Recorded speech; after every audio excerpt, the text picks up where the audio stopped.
Graphic স্কুলের পক্ষ থেকে সবাইকে আন্তরিক সালাম। আসসালামু আলাইকুম। আমি মামুনুর রশিদ। আজকে আমি দেখাবো আপনাদেরকে ফটোশপ সেটিংস।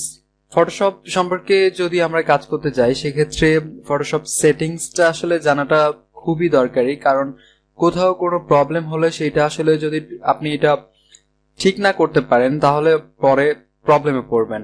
দ্যাটস ওয়াই এটা আসলে সেটিংসটা জানতে হবে।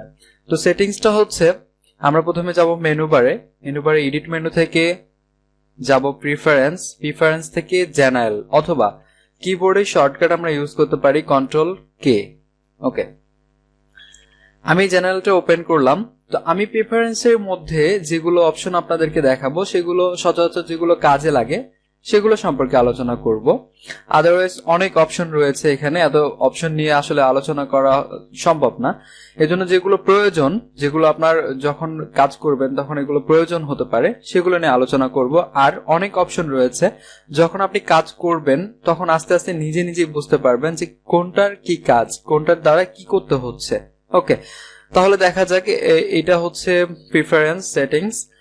তো এখানে আমরা প্রথম যেটা আমি দেখাবো এটা হচ্ছে ইন্টারফেস, যেটা আমি ফার্স্ট টিউটোরিয়ালে দেখিয়েছিলাম।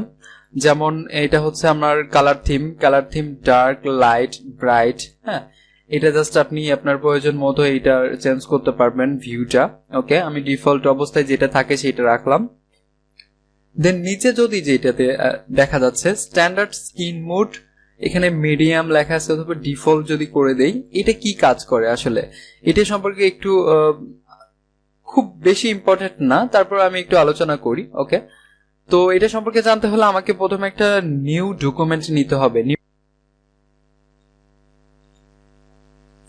ওকে, এটা হচ্ছে নিউ ডকুমেন্ট।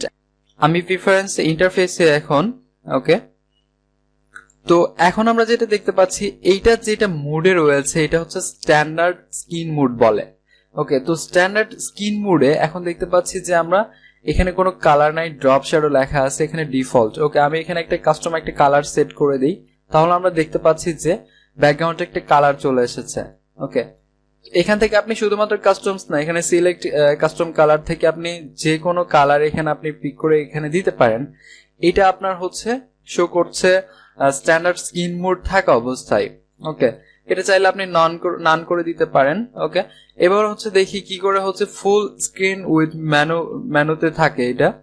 ওকে, তো এখন যেটা রয়েছে সেটা স্ট্যান্ডার্ড মোড। এখন যদি আমার মেনু বার সহ হচ্ছে, এটা হচ্ছে মেনু বার সহ স্ক্রিন মোড। ওকে, তো এইটাতে দেখি এখন কিভাবে এটা কাজ করে। ইন্টারফেসে আবার চলে এসেছি।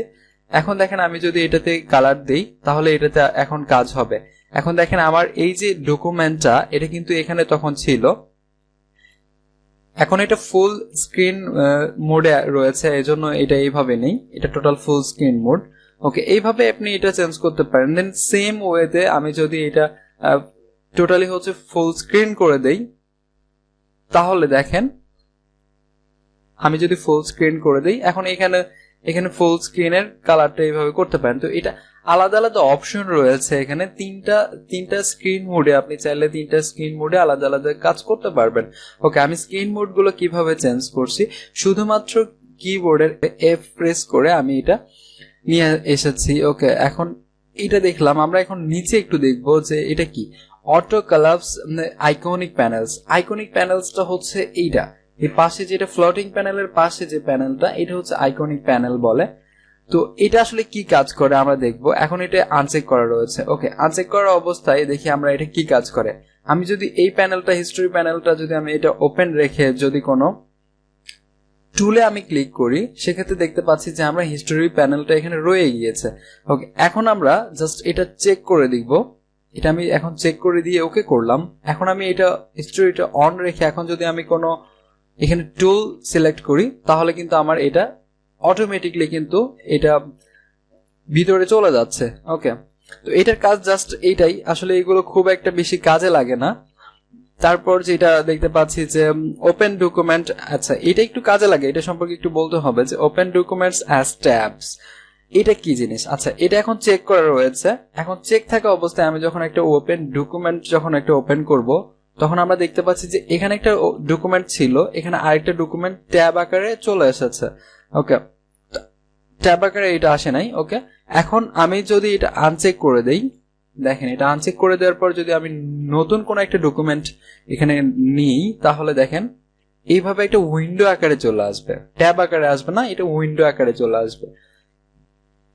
তো টোটাল এটার কাজটা হচ্ছে এটা, জাস্ট আপনার ইচ্ছা মতো এটা আপনি রাখতে পারেন, আর এগুলো কাজ খুব একটা লাগবে না আপনার।